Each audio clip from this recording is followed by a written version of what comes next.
Follow my voice. Follow my voice. Follow my voice.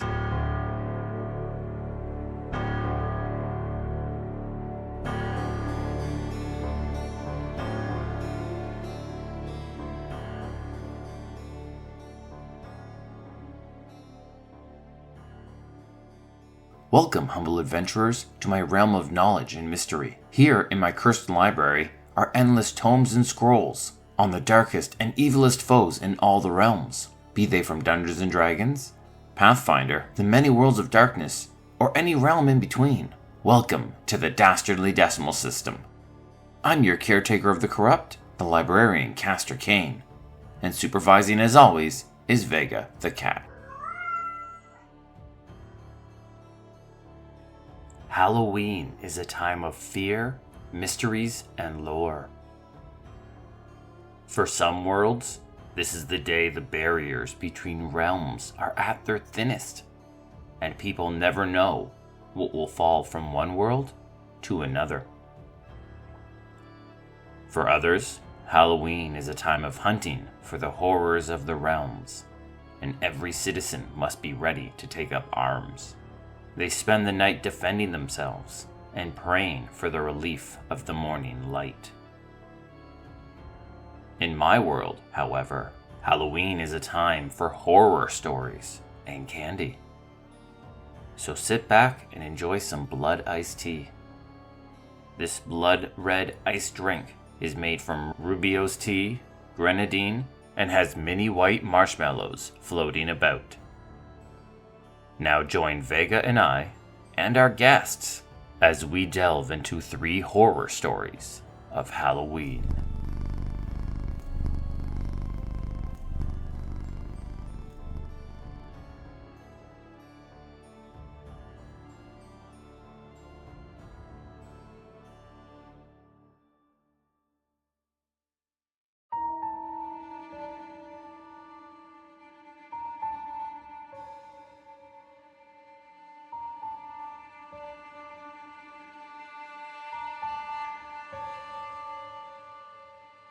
I am Tylara, the Desert Walker, and this is the story of Skelmur.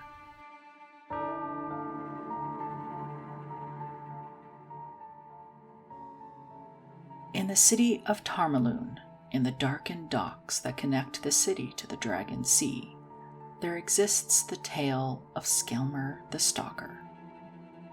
He was once a pirate, and a skilled one at that. He sailed the Dragon Sea, attacking whomever he wanted, and taking whatever he fancied. The seas were his to explore, and the riches were his for the taking. He was a pirate after all, and he was a successful one. Like any pirate captain, he would get his 2 shares of treasure, and he would split the rest with his crew. That was the pirate way. When they docked, Skelmur would take his share and safely hide it. It was the only way to protect his earnings from those greedy heroes and adventurers. As his infamy grew, so too did the rumors of his treasure hoard. Some compared his earning to that of a dragon's hoard. Piles upon piles of gold and gems ripe for the taking. It was these rumors that got him killed. While in Tarmaloon, he was assassinated in his own home. Some said it was by a do-gooder hero. Others say it was some greedy nobleman. And some still say it was even his first mate. But the element that each story had in common was that he was killed for his gold. Skelmur was no idiot. He knew his gold was not protected in his home. It was hidden somewhere else. Despite his death, his gold remained untouched. Decades passed, and the memories of Skelmur began to fade until the murders started occurring. A ghost began to haunt the docks. His victims found the next morning, drowned. Even if they lived on the other side of the city, as far from the docks as possible, they were still found in their own homes, drowned to death. Skelmur had returned and was on a killing spree. He would manifest as two glowing eyes, yet as he was about to attack, Skelmur would manifest a pair of hands. Why has Skelmur started his campaign of violence? The authorities have discarded these attacks as fanciful stories, but others think that Skelmur is mad that his treasure has been found. Regardless of the reason, on a clear night, Skelmur the Stalker can be seen walking the docks, looking for his next victim.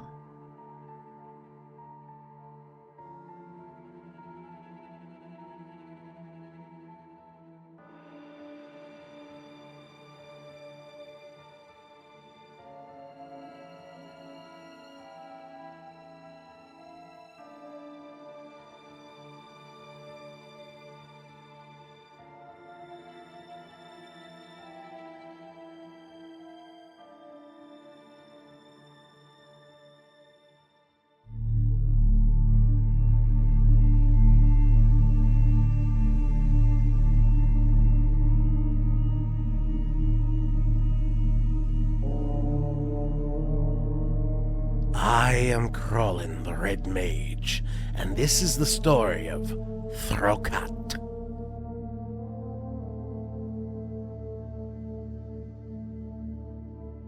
In the land of Dark Sun, where sand covers most of the world, where water is a scarcity, and where the land is ruled by the sinister sorcerer kings, the citizens of Balak tell a story of Throkat. Living under the rule of the sorcerer king called Anthropinus, Throkat was a wizard who fought against oppression. Time after time, he would speak out against the dictator and use what magic he had to thwart Anthroponus's machinations. The sorcerer king sent out wave after wave of Templars to arrest or kill Throkat, but they never succeeded. Somehow, he always escaped the dictator's justice. Throkat's magic was unlike anything the people had seen. It had come from beyond the Sorcerer King's direction. The wizard's reach grew as his war continued. Some flocked to him to form a rebellion, while others looked to him for tutelage or even worship. But one day, he suddenly vanished. Some thought him dead, while others believed he reached a new level of existence. But suddenly, as he vanished, he returned.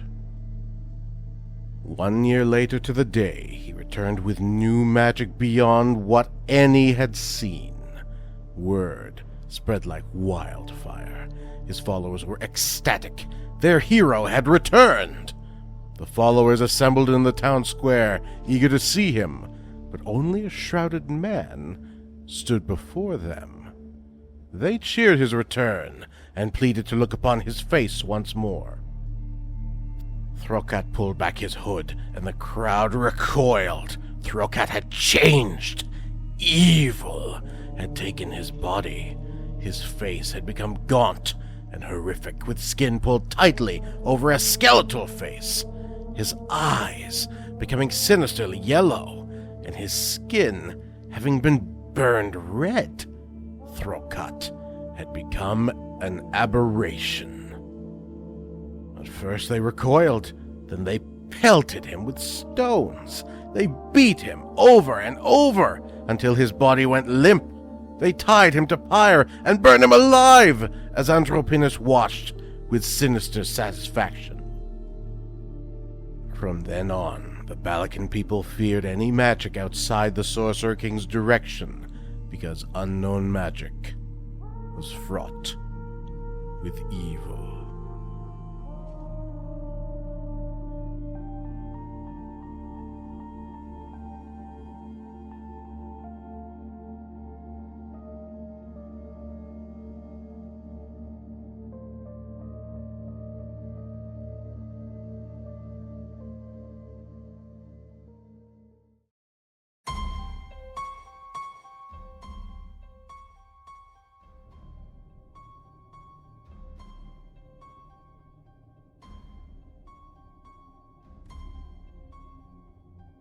I am Castor Cain, and this is the story of the Bagman.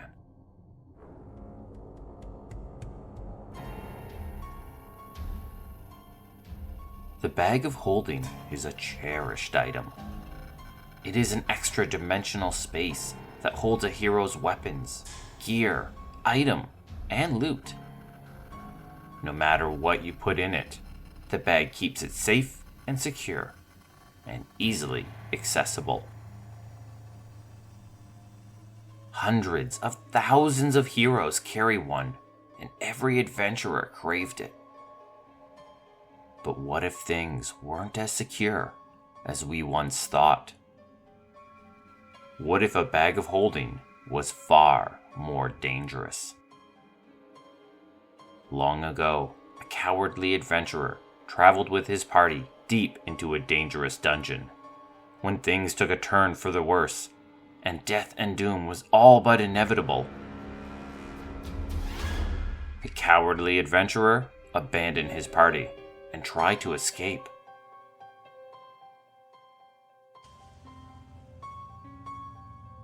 Seeing no other option, he climbed into his bag of holding.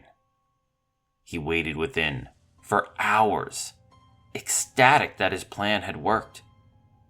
But when he tried to climb out, he found himself unable to find the exit.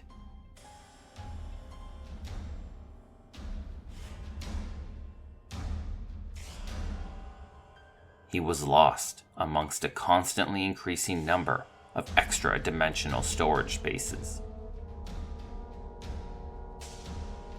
Decades have passed, and the adventurer is still lost.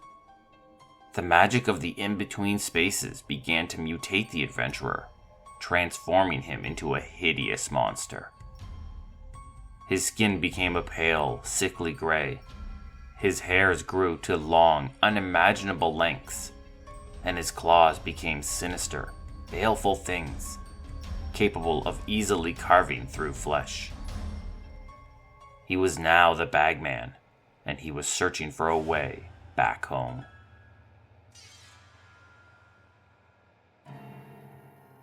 Every night the Bagman slips out from a random bag of holding, and, if this is not his home, he drags someone back into the bag with them, leaving only a random trinket from his hidden kingdom of lost junk.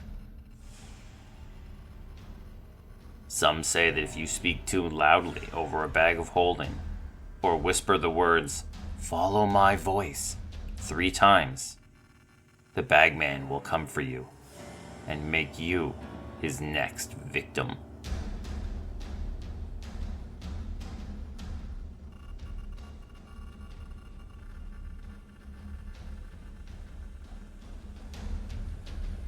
Do you have a bag of holding? Have items gone missing from it, vanishing overnight? Have you found random trinkets in it? Then again, this could all just be an urban legend. If you don't believe me, then hold open your bag and whisper those words over and over and over, and let's just see what happens. Follow my voice. Follow my voice. Follow my voice.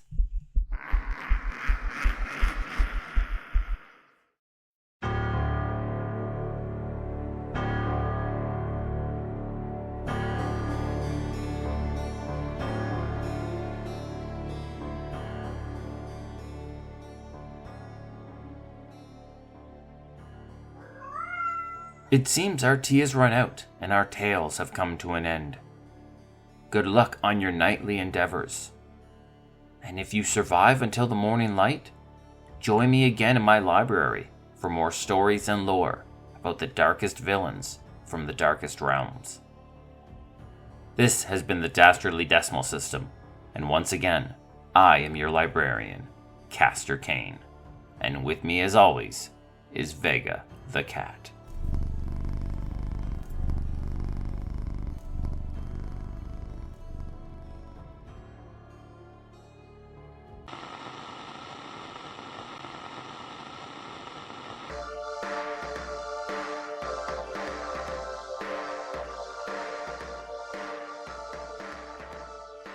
Do you love the Dastardly Decimal System and want to support us? Check out our new Patreon. Members will get access to show notes, official artwork, our new bonus episode series called Cleaning Up After Tea Time, and of course, plenty of cat pics of Vega voice actors Vash and Zid. You'll even be able to suggest a topic for a future episode. Check it out at patreon.com/Dastardly Decimal System. If you are not financially able and still want to support us, suggest the show to a D&D loving friend. It really helps us get noticed. The Dastardly Decimal System can be found on Twitter, Instagram, Facebook, TikTok, and BlueSky at DD System Podcast. That's Delta Delta System Podcast. Drop us a message and say hi. Vega always loves the attention. This podcast was produced by Midnight Reading Audio, a division of Midnight Reading Publishing. The voice of Castor Cain is Larry Gent. Hi. Tylara the Desert Walker was voiced by Valerie Gent. Hi. The voice of Crolin the Red is Anver Mahmud. Hi. The voice of Vega the cat was provided by our cats, Vash and Zid. Thank you, and have a wonderful, wonderful day.